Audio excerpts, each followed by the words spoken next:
আরব নেতাদের চূড়ান্ত হুঁশিয়ারি ইরানের। ট্রাম্পের আহ্বান সরাসরি প্রত্যাখ্যান করেছে চীন। ইরানের কাছে হামলা থামানোর আকুতি 12 আরব দেশের। শত্রুরা ঘুমন্ত ইরানকে জাগিয়ে ভুল করেছে বাঘের গালে বাঘের হুঁশিয়ারি। ইসলামের পক্ষে জিরো টলারেন্স নীতির আহ্বান চীনের।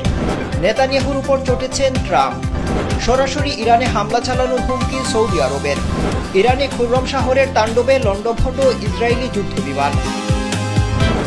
ইরানের কোনো জ্বালানি খাতে যদি দ্বিতীয়বার আর কোনো হামলা হয়, তবে আরব দেশগুলোর জ্বালানি খাতের মেরুদণ্ড ধ্বংস করে দেওয়া হবে বলে কঠিন হুঁশিয়ারি দিয়েছে ইরান। ইরানের Islamic revolutionary guard corps IRGC সরাসরি উপসাগরীয় প্রতিবেশী দেশগুলোকে সতর্ক করে জানিয়ে দিয়েছে, ইরানের জ্বালানি খাতে যদি আবারও কোনো হামলা হয়, তবে আরব মিত্রদের তেল ও গ্যাস অবকাঠামো পুরোপুরি ধ্বংস করে দেওয়া হবে।